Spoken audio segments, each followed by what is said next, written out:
أعوذ بالله من الشيطان الرجيم. بسم الله الرحمن الرحيم. السلام عليكم ورحمة الله وبركاته. الحمد لله رب العالمين وبه نستعين والصلاة والسلام على النبي الأمين نبينا محمد وعلى آله وصحبه أجمعين. رب اشرح لي صدري ويسر لي أمري واحلل عقدة من لساني يفقه قولي ولا حول ولا قوة إلا بالله. أما بعد. أيها المسلمون والmuslimat أعزني الله وإياكم. Muslimin muslimat hadirin yang berbahagia, yang dirahmati lagi dikasihi Allah sekalian. Alhamdulillah, summa alhamdulillah. Bertemu kita pada pagi ini melengkapkan pertemuan bulan November 2023, membicarakan berkenaan dengan tanda-tanda dan peristiwa besar hari kiamat. Dari apa yang telah kita bincangkan, daripada peristiwa-peristiwa besar ini secara rentetan peristiwa berdasarkan kronologi yang kita dapati daripada beberapa hadis Nabi SAW, kita telah membicarakan dua tajuk berdasarkan hadis Muaz bin Jabal radhiyallahu anhu yang diriwayatkan oleh Al-Imam Abu Daud rahimahullah. Kita telah membahaskan dua perkara, iaitu yang pertamanya adalah Umran Baitul Maqdis, yakni kemakmuran Baitul Maqdis, dan yang keduanya adalah Kharabu Yathrib, yakni kehancuran kota Madinah. Ini topik kita yang terakhir pada pertemuan yang lalu, di mana selepas berlakunya kemakmuran Baitul Maqdis, maka akan berlakunya Kharabu Yathrib, yakni kehancuran kota Madinah. Sebelum kita melanjutkan kepada tajuk yang ataupun kronologi yang seterusnya, yakni apakah yang berlaku setelah kehancuran Madinah, pada pertemuan kita yang terakhir bulan lalu 7 Oktober 2023, hari yang sama jatuh pada hari pertama serangan Hamas ke atas Israel. Ni saya kena sebut fakta tuan-tuan Tuan-tuan jangan marah pula. Kenapa sebut Hamas serang Israel, tak sebut Israel serang Hamas? Kita berdiri di atas fakta yang nyata. Serangan pada 7 Oktober yang lalu dimulakan oleh Hamas dengan melancarkan roket ke beberapa buah bandar utama di Israel yang terdekat, antaranya adalah bandar Shadarat dan juga Ashkelon.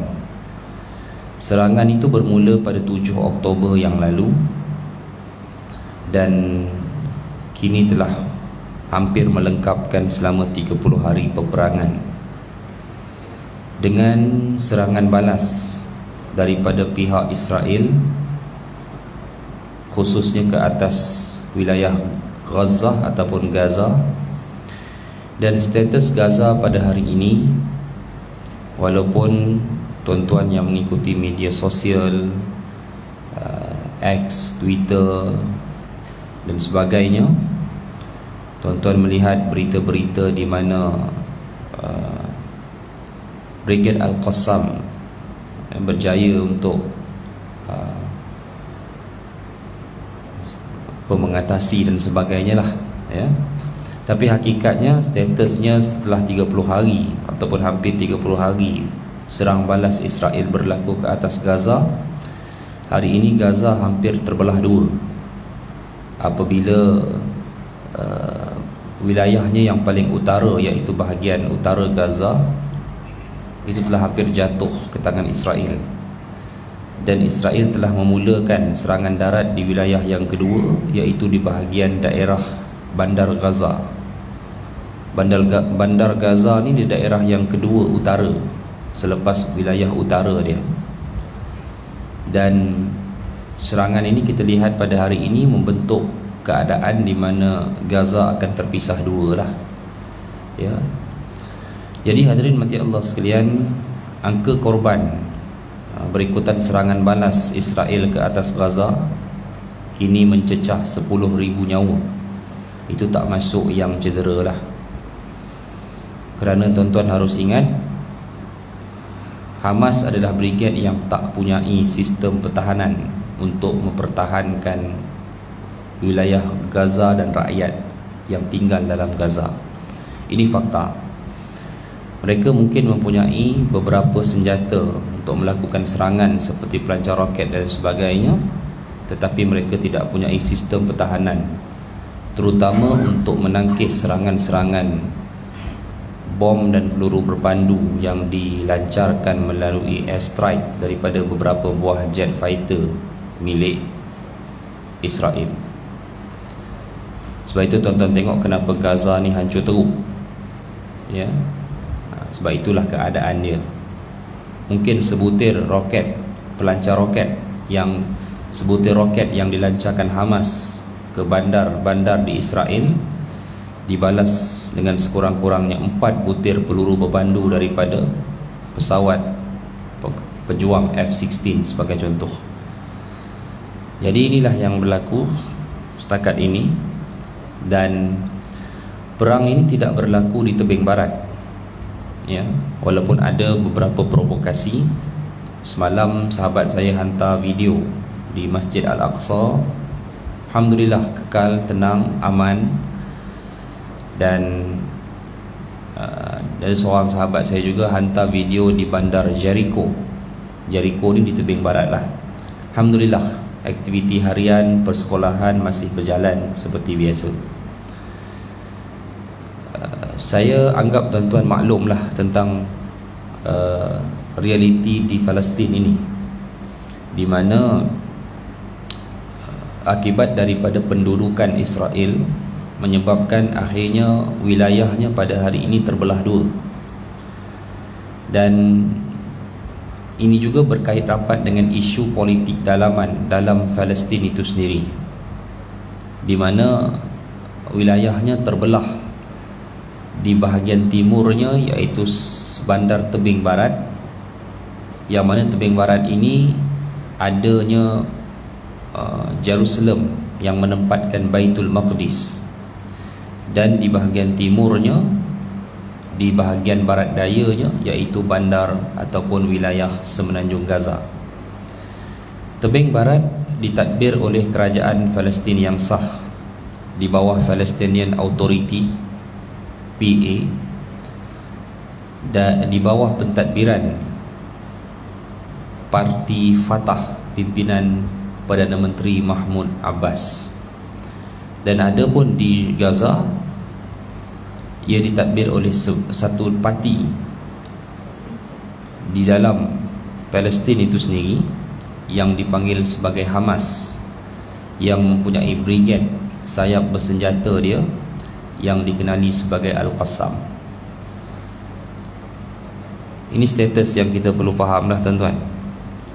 Hamas dia bukan kerajaan Palestin, dia sebuah parti yang mendapat hak mentadbir wilayah Gaza.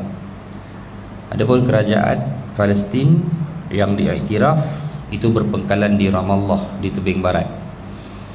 Jadi peperangan ini bukanlah secara rasminya melibatkan sebuah kerajaan Palestin itu sendiri, bukan. Dia macam yang tuan-tuan dengar baru ni lah, yang Yaman kata nak berperang. Okey, Yaman tu yang declare nak berperang tu, yang dia pergi lancar peluru berpandu balistik. Kalau nak sampai ke Israel tu dia kena 2000 km jugalah, lebih kurang dalam 2100 km. Jadi dia lancarkan peluru berpandu balistik daripada Yaman masuk ruang udara Jordan dan berjaya dipintas oleh Jordan ketika peluru berpandu tersebut melintas ruang udara Jordan, tuan-tuan. Itu bukan kerajaan Yaman. Okey, tuan-tuan jangan salah faham. Ketika dia announce dia akan terlibat dalam peperangan, dia menggunakan bendera rasmi Yaman, sehingga orang menganggap dia adalah kerajaan Yaman. Dia bukan kerajaan Yaman, dia adalah puak pemberontak, puak pemisah bermazhab Syiah iaitu puak pemberontak Houthi. Houthi ini parti politik dalam Yaman beraliran Syiah yang akhirnya menjadi sebuah brigad bersenjata tajaan Iran.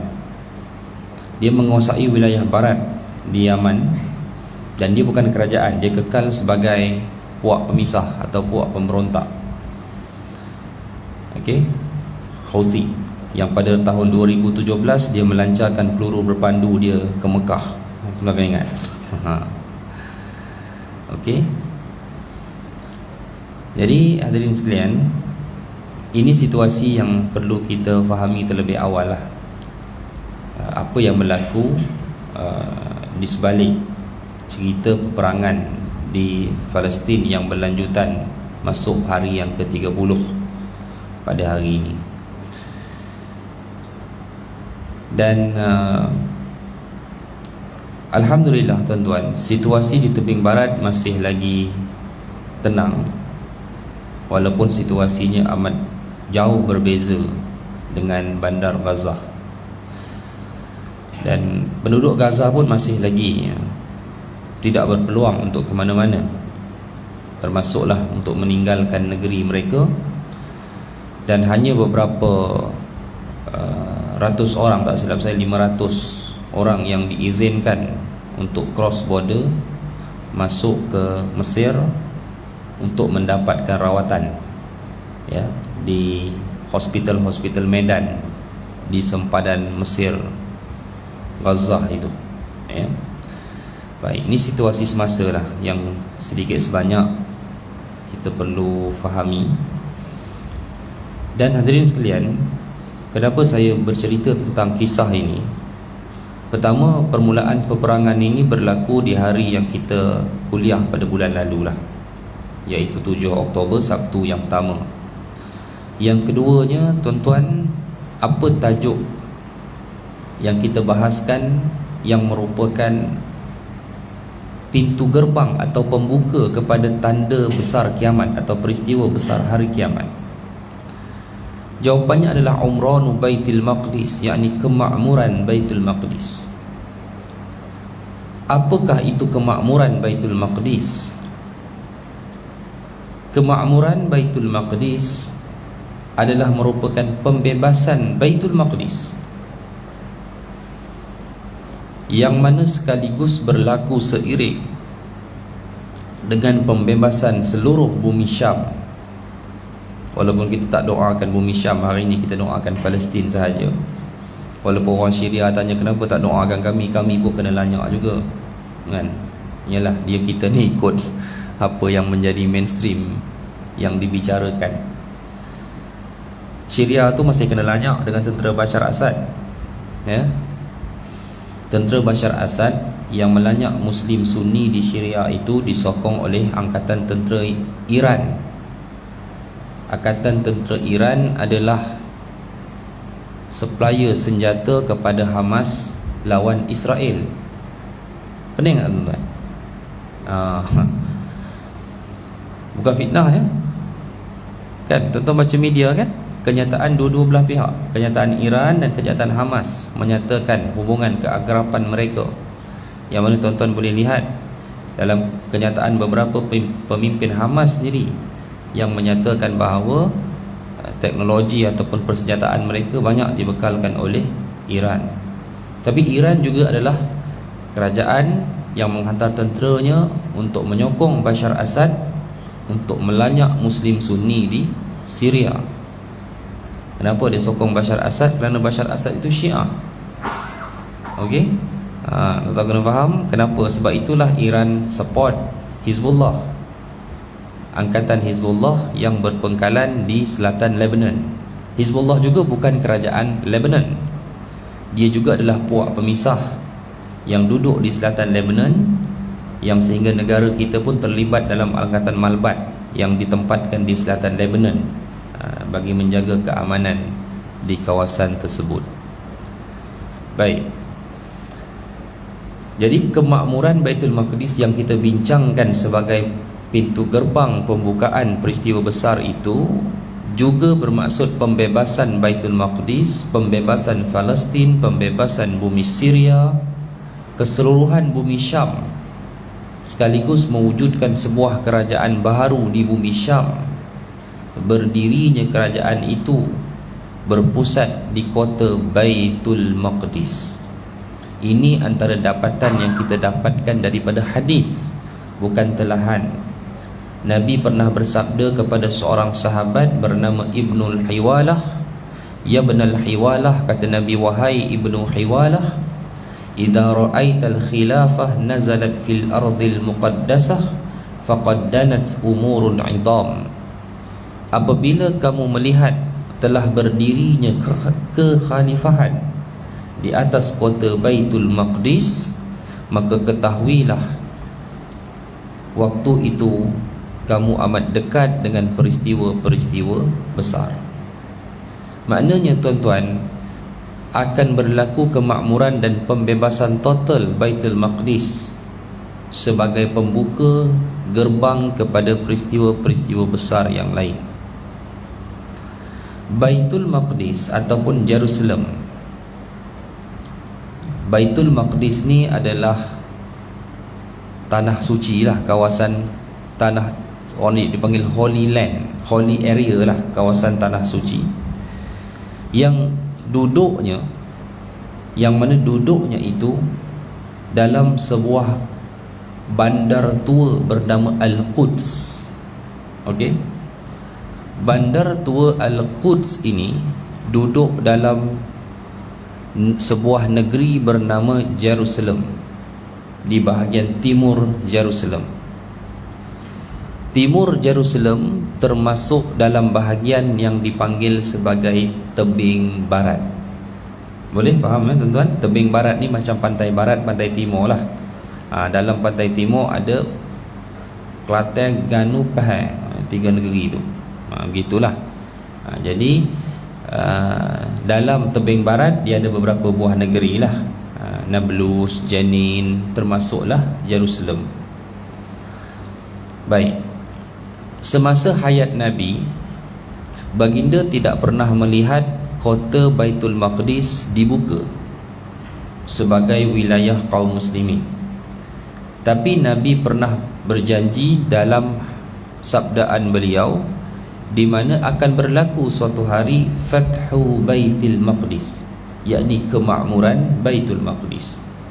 Dan ternyata ketika Umar menjadi khalifah, tentera umat Islam daripada Madinah telah membuka kota Baitul Maqdis tepatnya pada 16 Hijrah. Ya, jadi secara rasminya kota Baitul Maqdis telah dibuka atau berlakunya apa yang Nabi janji, Fathu Baitul Maqdis, ya, pada tahun 16 Hijrah, dibuka oleh tentera kaum muslimin daripada Madinah. Terus Baitul Maqdis duduk di bawah pemerintahan Khulafa Ar-Rashidin yang 4 itu. Apabila berakhirnya era Khulafa Ar-Rashidin, kerajaan umat Islam diganti oleh Bani Umayyah. Bani Umayyah ni Arab Quraisy juga, family Muawiyah bin Abi Sufyan.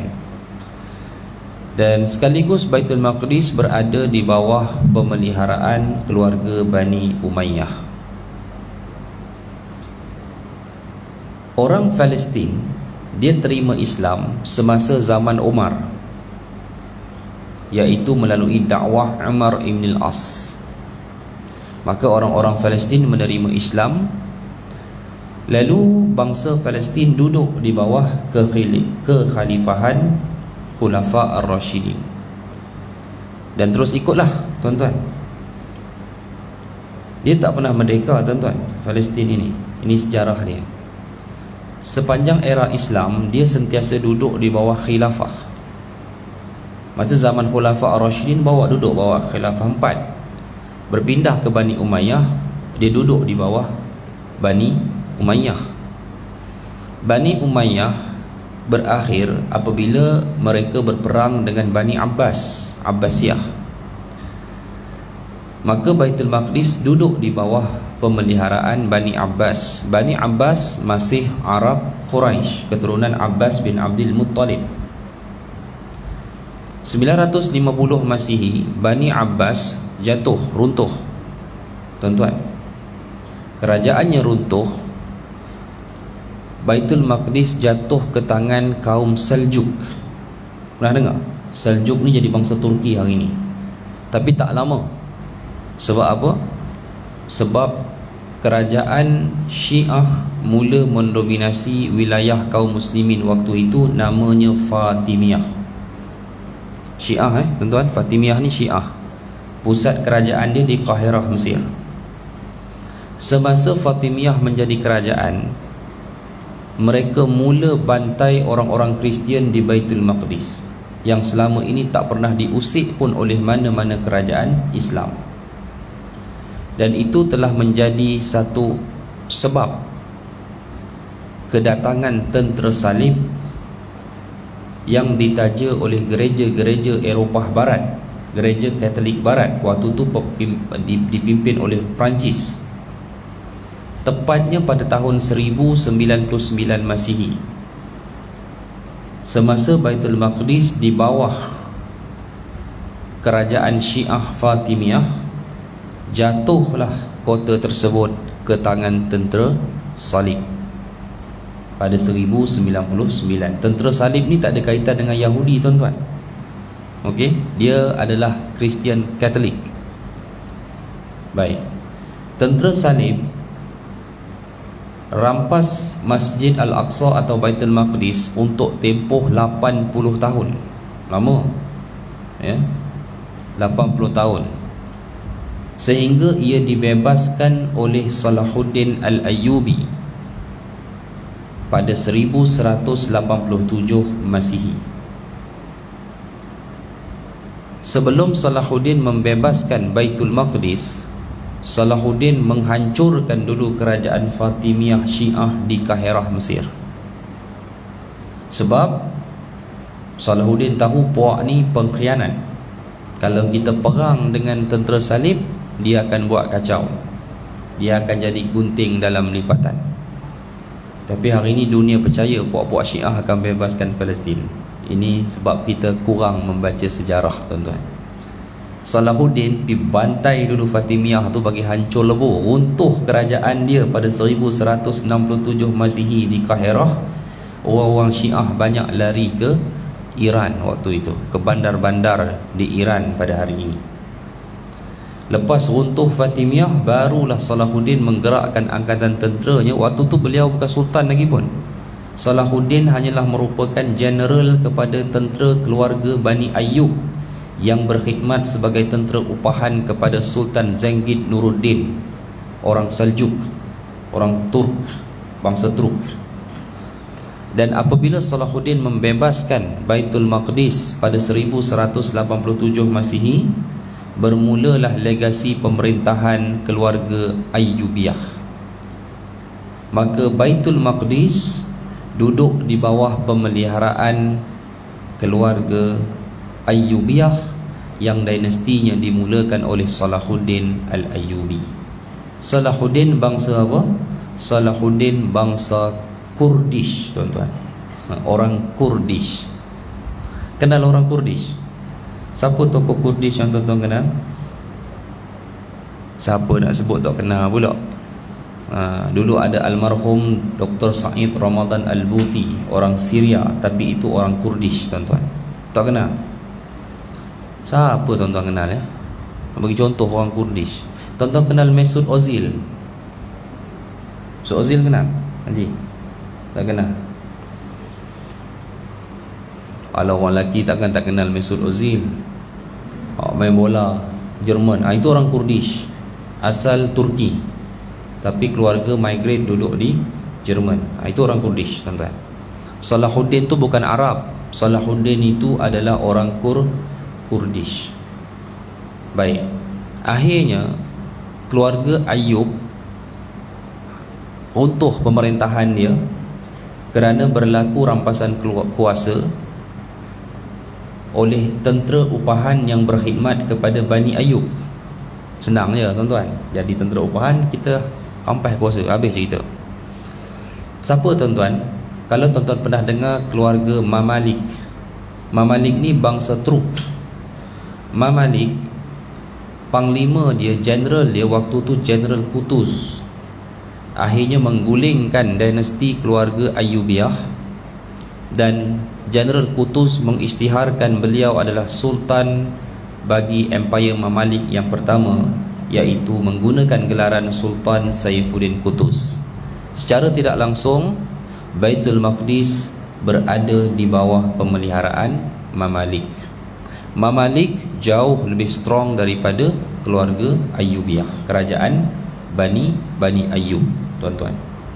Dan impian tentera salib untuk merampas kembali Baitul Maqdis boleh dikatakan semakin lemah, ya, selepas Mamalik menjadi kerajaan. Okey, boleh ya? Sebab tuan-tuan, selepas Salahuddin membebaskan Baitul Maqdis pada 1187 tu, tentera salib berusaha 100 tahun lagi tuan-tuan selepas itu untuk mendapatkan Baitul Maqdis. Watak Yahudi tak ada lagi dalam cerita ni. Ni dia. Baik. Dan impian Barat waktu tu kepalanya adalah England dan Perancis lah, untuk merampas Baitul Maqdis boleh disifatkan terus terkubur apabila akhirnya kerajaan Mamalik tumbang kepada keluarga Osmaniyah daripada bangsa yang sama, iaitu bangsa Turk. Sebab tu hari ni dia orang jadi Turki, bangsa Turk nama dia. Osmaniyah waktu itu telah mencatat rekod yang belum pernah dicatat oleh mana-mana empire Islam, iaitu berjaya menumbangkan Roman Byzantine di Istanbul pada 14 Mei 1453. Ya, sorry, bukan 14 Mei, tapi tahun 1453 Masihi. Dan itulah empire Islam yang terkuat dalam sejarah, yang menyebabkan jangan kata dirampas, Baitul Maqdis itu nak dijentik oleh kuasa Barat pun mereka tak dapat. Ya, jadi pembebas dan pemelihara terakhir adalah Empire Osmaniyah. Osmaniyah mengalami zaman kejatuhan dia. Apabila Barat lihat nak lawan Osmaniyah dengan ketenteraan tak boleh, mereka hijack kerajaan Osmaniyah. Bermula daripada era 1800 lagi, ya, akhirnya wujudlah istilah menteri-menteri fasola dalam kerajaan Osmaniyah. Macam itulah. Osmaniyah mengalami zaman kejatuhan dia, apatah lagi masuk di era tahun 1900. Osmaniyah total collapse pada 1923 apabila mereka hancur dalam Perang Dunia yang pertama. Tuan-tuan, belum pun Osmaniyah tumbang, British telah datang dan attack kota Jerusalem pada 1917. Osmaniyah tak mampu untuk mempertahankan Baitul Maqdis kerana sedang sibuk dalam kancah Perang Dunia yang pertama. Dan akhirnya perjanjian gencatan senjata yang meletakkan British memulakan mandat pentadbiran di tanah Palestin, khususnya di Jerusalem. Mandat pentadbiran ke penjajahan, tuan-tuan? Mana satu nak guna ni? British kata pentadbiran, dia kata. Sebab British kata dia tak pernah jajah Palestin, dia hanya menjalankan mandat pentadbiran. 2 kali 5 dah, tuan-tuan. Serupa je lah bunyi dia. Begitulah. Jajah dah juga 1917. Berapa lama British duduk di Palestin? 30 tahun. Daripada 1917 hingga 1948. Apa dia buat selama 30 tahun itu? Dia bawa masuk investors dari kalangan Yahudi untuk bangunkan tanah Palestin. Nampak tuan-tuan? Ini sejarah dia. Ya. Pada hari British mengisytiharkan penamatan mandat pentadbiran dia di Palestin, iaitu pada 14 Mei 1948,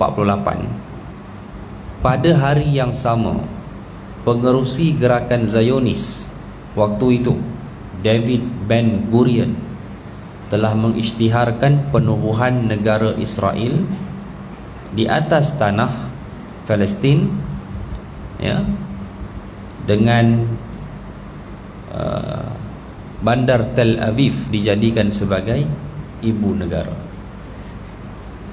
Hari itu 14 Mei itu adalah hari kemerdekaan Palestin. Tapi tak ada nak merdeka. Sebab apa tuan-tuan? British bagi kemerdekaan pada Palestin secara divide tanah. Itu dia. Satu bahagian untuk Palestin, satu bahagian untuk Israel. Okey.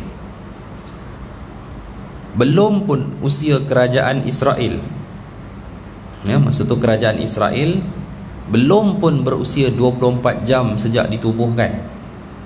Dia ditubuhkan pada malam 14 Mei 1948. Esok subuh 15 Mei terus tercetus perang Arab Israel yang pertama. Usia Israel belum 24 jam. Okey. Maknanya negara Arab waktu itu Mesir, Syria, Jordan, Iraq. Tuan-tuan tahu negara Arab yang boleh berperang ni tak banyak. Tuan-tuan janganlah harapkan Saudi tu boleh berperang. Dia memang tak boleh berperang pun. Tuan-tuan, negara-negara teluk yang lain, yang kecil-kecil, negara minyak tu lagi lah tuan-tuan. Jumlah total penduduk dia pun tak sampai jumlah tentera Mesir ada. Kan? Okey. Yaman tak boleh berperang tuan-tuan. Kan? Itu semua propaganda je. Dia nak perang macam mana tuan-tuan? Unless lah tuan-tuan yakin Syiah betul nak bebaskan Palestin, itu lain lah. Itu pendapat peribadi lah. Tentera Yaman tu pun ada liability je nak berhadap dengan pemberontak Houthi tu. Dan satu lagi, segi geografinya Yaman nak pergi ke Palestin tu memang tak lah tuan-tuan. Geografinya memang tidak. Negara Arab ni yang boleh berperang Jordan, Mesir, Syria, Iraq, tu je. Masalah sekarang Iraq tak ada dah. Syria dah hancur. Tinggal Jordan dan Mesir saja, dua tu saja. Sebab tu bila bermulanya, tak dan seminggu perang yang bermula 7 Oktober lalu, US terus nak jumpa dengan Raja Jordan dan Presiden Mesir. Sebab dia tahu ini je dua negara yang berpotensi nak interfere dalam perang ni. Tak apa, itu cerita lain tuan-tuan. Tapi belum pun usia Israel 24 jam, terus tercetus perang Arab Israel yang pertama 15 Mei 1948. Keputusannya tuan-tuan, Israel menang. Kalah Mesir, Syria kalah, Iraq kalah. Hanya Jordan berjaya menang ke atas seluruh wilayah tebing barat, sekaligus menjadikan raja dia yang pertama waktu itu, iaitu Raja Abdullah I, sebagai pembebas Baitul Maqdis yang terakhir hingga ke hari ini tuan-tuan. Ini fakta dia. Dia macam ni lah. Saya cerita sikit pada tuan-tuan. Sebenarnya tuan-tuan, orang Yahudi dah miliki tanah di Palestin ni sejak tahun 1800 lagi. Waktu tu bank-bank Eropah milik orang Yahudi dah masuk ke dalam kerajaan Osmaniyah, dah menawarkan pinjaman kepada Empire Osmaniyah, dan mereka juga masuk ke Palestin menawarkan pinjaman-pinjaman kepada pemilik-pemilik tanah di Palestin dengan bercagarkan tanah-tanah yang mereka miliki. Ini berlaku bila? Seawal 1800 lagi tuan-tuan. Sebab itu ketika Sultan Abdul Hamid yang kedua naik menjadi Sultan Osmaniyah, sultan yang dikenang jati dirinya cukup hebat kerana enggan menjual tanah Jerusalem kepada gerakan Zionis. Zionis ni tuan-tuan tahu Zionis ni tak silap saya ditubuhkan pada 1894. ditubuhkan dengan tajaan Britain, ya, tetapi diwayangi oleh golongan-golongan elit dan akademik orang-orang Yahudi. Yang mengasaskannya adalah Theodor Herzl, seorang jurnalis Yahudi sekular asal Austria. Dia jumpa dengan Sultan Abdul Hamid di bawah nama NGO lah tuan-tuan, ya, pertubuhan sebuah organisasi bukan kerajaan bernama Zionis. Jumpa dengan Sultan Abdul Hamid, dia nak beli tanah Jerusalem dengan harga 150 juta pound sterling. Tak cukup dengan itu, dia menawarkan akan melupuskan semua hutang-hutang Uthmaniyah kepada bank-bank Eropah. Apa gila tuan-tuan, NGO boleh beli negara tuan-tuan. NGO kita tuan-tuan nak bayar sewa bangunan pun kadang-kadang sakit. Tu tak masuk audit tak lepas, kan? Cerita NGO audit tak lepas pun dahsyat juga. Tapi Zionis, dia boleh beli negara terus, nak beli Palestin tu tuan-tuan. Dia boleh tawarkan pelupusan hutang, dia bayar semua hutang-hutang Uthmaniyah. Sultan Abdul Hamid tak terima. Sultan Abdul Hamid memang jati diri dia cukup bagus, tetapi di Eropah beliau dikenali sebagai the sick man, lelaki yang sakit, because dia mewarisi Uthmaniyah dalam keadaan Uthmaniyah dibebani hutang yang begitu banyak tuan-tuan. Okey, boleh setakat tu kita follow lah cerita ni.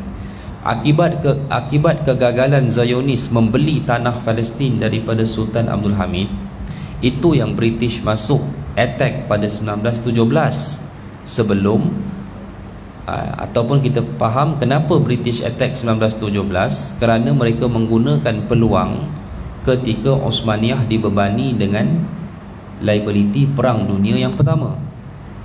Masa British jajah, dia allow pula investors Yahudi masuk beli tanah pula. Di mana? Di Palestin.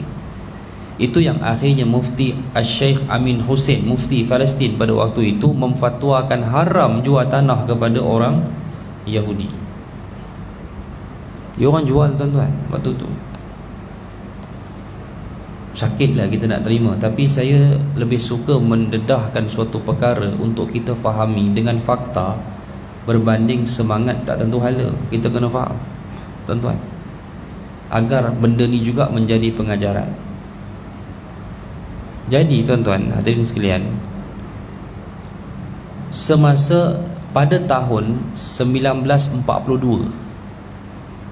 British masih duduk di Palestin, berlaku civilian war antara pendatang Yahudi dengan Muslim Palestin, Arab Palestin.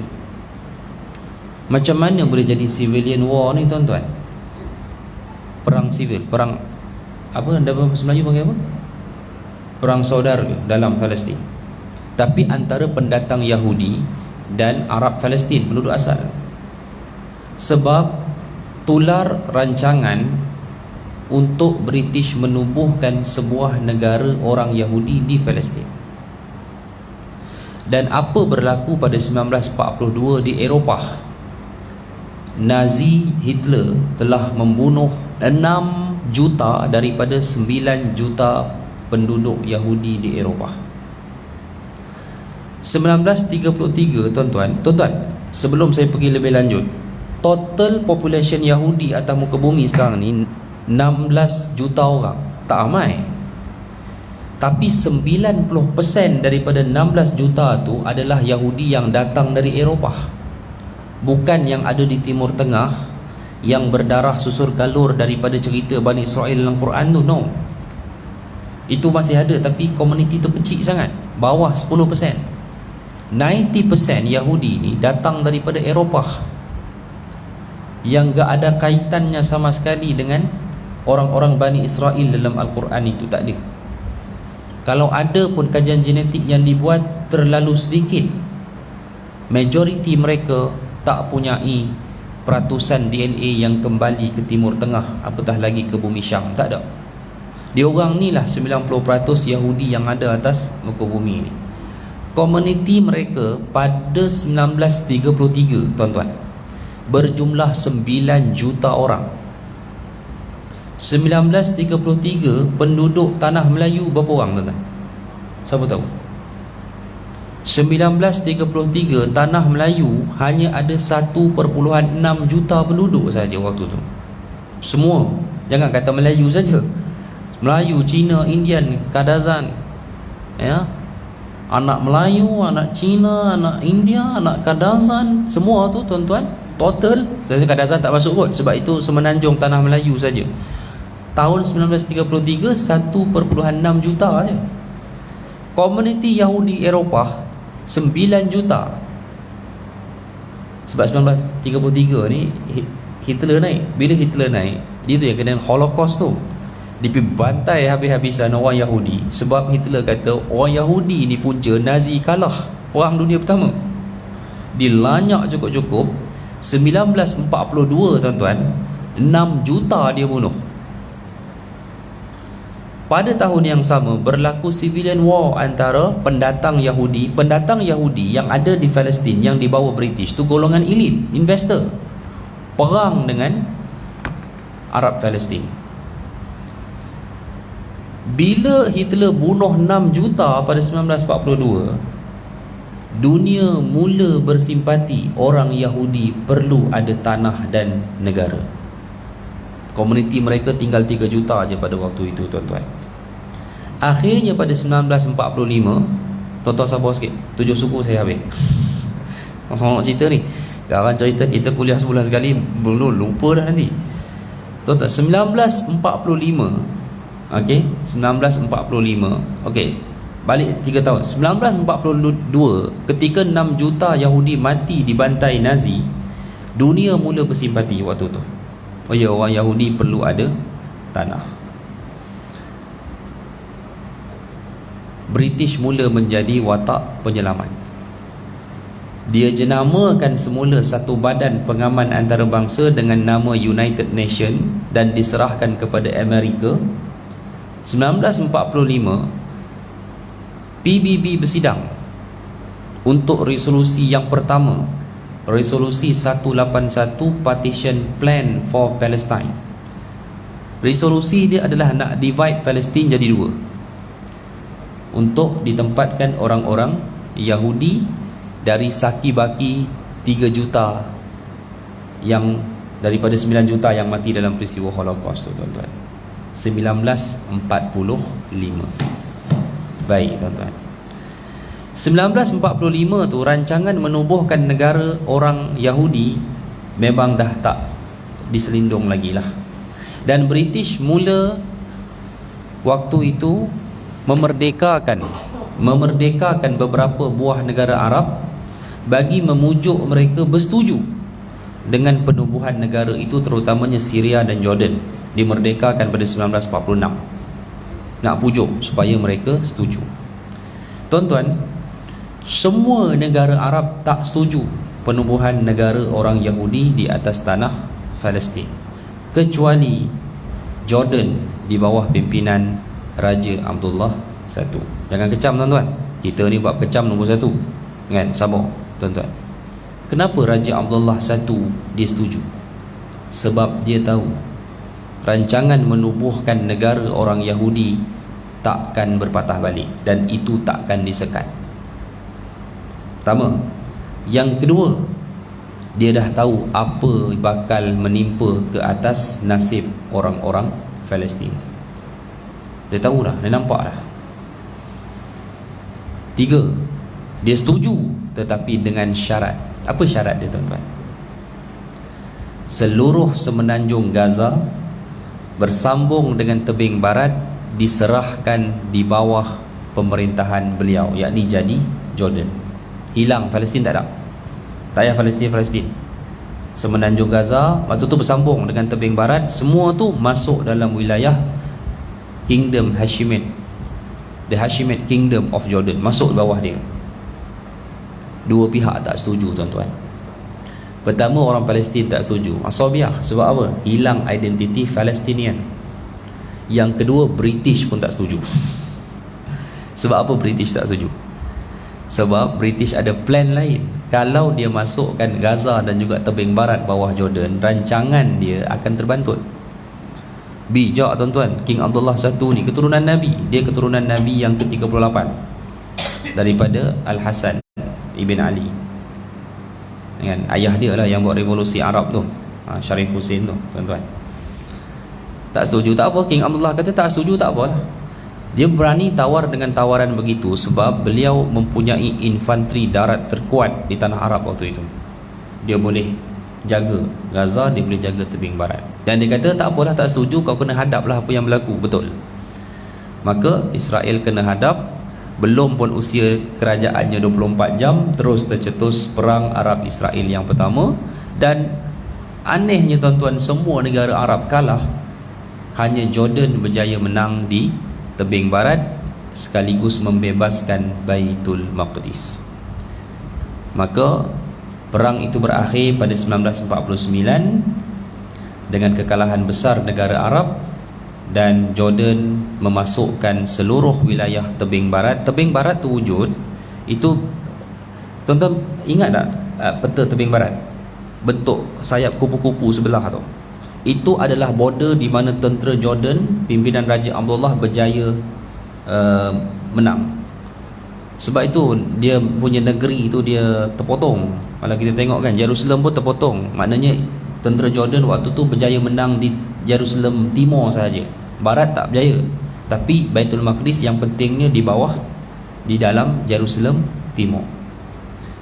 Jadi tuan-tuan, amanlah tebing barat dan Baitul Maqdis waktu itu di bawah Jordan sehinggalah 1967 apabila berlakunya perang yang dipanggil sebagai Six Day War, di mana semua negara Arab yang masuk berperang dengan Israel kalah teruk dalam peperangan tersebut, sehingga menyebabkan Mesir kehilangan semenanjung Sinai, Syria kehilangan Bukit Golan, dan Jordan kehilangan seluruh tebing barat.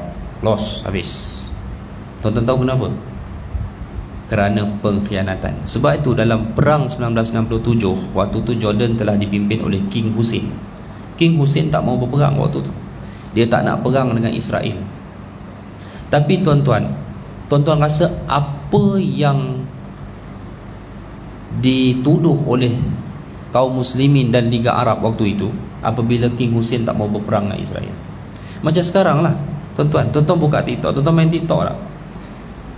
Bila Jordan pintas peluru pepandu balistik Syiah Houthi daripada Yaman tu yang nak dikatakan nak pergi ke Israel tu, Jordan pintas atas ruang udara dia. Jordan kena kutuk kau tuan-tuan. Baik bagai nak kafir lah raja dia, kena kutuk kan, jadi balaci Israel lah, apalah semua tuan-tuan. Kita kena faham dari sudut yang panjang tuan-tuan kan. Ini kita kena faham. Bukan masalah nak hancurkan Israel lagi ni tuan-tuan. Ni kalau Singapura berperang dengan Thailand, Singapura attack Bangkok, okey ke tuan-tuan? Peluru berpandu balistik terbang atas masjid tuan-tuan, terbang begitu, biarlah dia orang perang. Masalahnya libatkan ruang udara kita pasal apa tuan-tuan? Ingat Jordan tak fikir ke? Ini kalau peluru berpandu tu jatuh ke Aman macam mana? Kalau jatuh di sempadan tempat pelarian Palestin macam mana? 1001 kemungkinan. Sebab apa tuan-tuan? Kenapa Arab kalah teruk dalam perang 6 hari 1967? Sebagian tuan-tuan dah ada dah waktu tu tuan-tuan. Sebab apa? Kenapa Jordan asalnya King Hussein tak mau masuk? Sebab saya ringkaskan, perang 1967 kekuatan udara mula menjadi medium utama.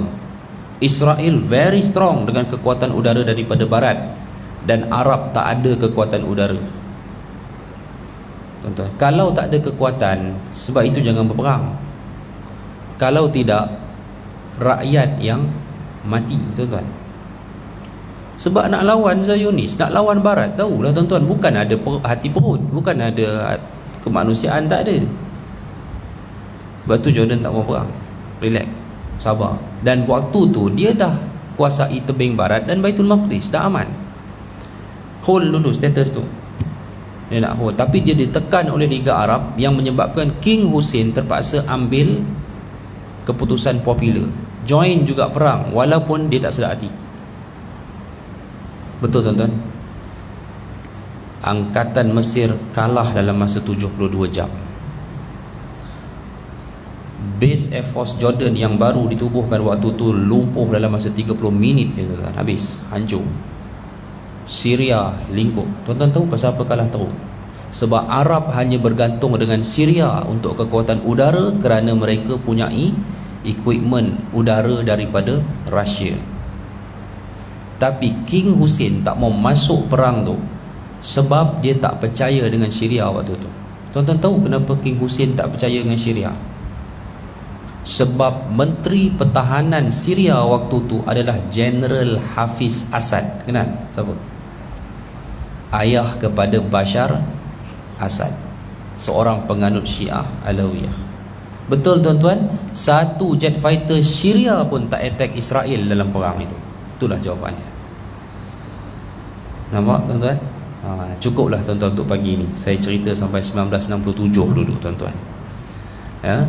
Jadi kita kena banyak benda kita kena faham tuan-tuan. Jangan kita mudah judge negara Arab tak nak tolong. Tuan-tuan yakinlah apa yang saya cakap ni. Soon or later Mesir dan Jordan akan masuk dalam perang ni. Percayalah. Kerana pembebasan perang ini hanya boleh dilakukan oleh negara sahaja. Ya, tuan-tuan. Free brigade macam, sorry to say, walaupun mungkin tuan-tuan tak setuju, tapi ya, dunia sedang memandang tinggi Al-Qassam sebagai contoh. Dia bukan kekuatan ketenteraan sebuah national army tuan-tuan. Dia hanyalah sebuah brigade yang ditubuhkan ya di bawah satu parti bernama Hamas tuan-tuan. Itu je. Dan kemampuan dia limited walaupun ada Iran di belakang dia. Tapi Hamas ni Sunni, dia bukan Syiah. Hamas ni dia Sunni. Tapi tuan-tuan boleh fikirlah sejauh mana keikhlasan sebuah kerajaan Syiah nak membantu sebuah angkatan Sunni. Kalau Syiah Houthi di Yaman, Hizbullah tu dia bantu betul-betul. Sebab Syiah sama Syiah kan? Sebab tu dia bantu Bashar Assad tu, sebab Syiah sama. Ini situasi yang kita kena faham tuan-tuan ya. Dia macam mana pun dia memerlu kepada kekuatan sebuah national army juga untuk berperang. Nak bereskan Israel ni mudah je tuan-tuan. Kekuatan udara pula, kekuatan tentera Mesir dan Jordan tu dah cukup dah lingkup dia. Tapi tuan-tuan pun faham di belakang dia tu siapa? Itu dia. Sekurang-kurangnya ada 3 kuasa besar yang memegang 3 kuasa veto di barat, Perancis, UK dan US. So Jordan dan Mesir kalau nak buat tindakan, sekurang-kurangnya side kita pun mesti ada kuasa besar yang akan hadap dengan kuasa besar tu. Kalau tak, tuan-tuan boleh fikir natijah dia. Sebab itu bukan negara Arab tak nak tolong. Kita kena faham. Okey, memang ada negara Arab yang tak mau tolong. Negara-negara kaya yang penuh minyak, Saudi dan seangkatan itu, tuan-tuan tak payah fikirlah. Yang tu memang tak ada dalam radar pun. Sejak daripada dulu pun tak pernah nak berperang pun dengan Israel. Tapi tuan-tuan jangan fikir bahawa macam Mesir dan Jordan tak mahu bantu. Ya, banyak benda yang mereka fikirkan. First adalah keamanan, kestabilan dan nyawa rakyat mereka sendiri. Itu yang pertama yang mereka perlu fikirkan jika mereka terlibat dalam perang kan? Kalau saya tengok 2-3 hari lepas ni Jordan beli banyak aset pertahanan yang diletakkan di bandar-bandar utama. Maknanya dia semakin get ready lah. Kenapa dia banyak letakkan aset pertahanan di bandar-bandar utama? Sebab dia nak protect rakyat dan juga bandar-bandar utama dia. Itu kita dah faham. Kena sabar sikit lah tuan-tuan ya. Tak boleh kita mudah-mudah kata tak bantu dan sebagainya. Saya bagi tuan-tuan contoh tuan-tuan. Tuan-tuan tahu ada berapa ramai Arab Palestin di Gaza? Total 2.4 juta. 2.4 juta Arab Palestin di Gaza yang kena hentam sekarang ni. 2.5 juta di tebing barat. Seluruh tebing barat ada 2.5 juta Arab Palestin. 1.9 juta Arab Palestin telah sah menjadi warga negara Israel. Israel tu penduduk dia 10 juta je, 9.8 juta warga negara populasi Israel. 20% atau 1.9 juta adalah Arab Palestin yang dah jadi warga negara Israel, pegang IC Israel, boleh mengundi dalam pilihan raya. Sebab tu daripada 120 parlimen Israel, ada beberapa kursi ahli parlimennya adalah parti Islam Arab Palestin. Menang pilihan raya, masuk dalam parlimen Israel. Tak dah dengar tak? Okey, 3.3 juta orang rakyat Palestin duduk di Jordan. 2.2 juta diberi kerakyatan penuh, tuan-tuan. 2.2 daripada 3.3 juta diberi kerakyatan penuh sebagai warga negara Jordan. 1 juta lebih kekal sebagai dianggap pelarian perang.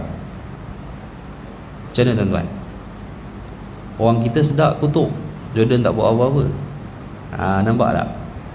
Kita baru terima Rohingya berapa orang, tuan-tuan? Pening kepala. Dah bergaduh kan? Nampak? Dia terima 3.3 juta. 2.2 juta jadi apa? Jadi warga negara. Terfikirlah, tuan-tuan. Macam itulah, tuan-tuan. Apa beza Rohingya dengan Palestin? Sama je. Apa beza dia? Dua-dua Muslim kan? Jadi kita sambung bulan depan, tuan-tuan. Saya rasa perang belum henti lagi, sebulan lagi tu rasanya makin rancak tu ya. Tapi tak apalah, tuan-tuan. Saya cerita yang ni sebenarnya saya nak relate apa kaitan dengan peristiwa besar pertama, iaitu kemakmuran Baitul Maqdis. Boleh makmur ke? InsyaAllah, tuan-tuan, peristiwa ni akan membawa kepada apa yang kita bahaskan daripada tajuk pertama, kemakmuran Baitul Maqdis. Cuma kena sabarlah, tuan-tuan. Kena sabar. Kalau tuan-tuan masih ingat lagi, saya dah baca dah hadis bagaimana kemakmuran Baitul Maqdis dan bumi Syam berlaku. Tentera mana yang akan bangkit bebaskan? Saya dah baca dah dalam hadis 2 kuliah yang lalu. Recall balik, tuan-tuan, scroll balik kuliah saya 2 bulan yang lalu. Sebab yang bulan lepas kita baca kehancuran Madinah. Yang bulan September tu saya bahaskan tentang kemakmuran bumi Syam dan Baitul Maqdis.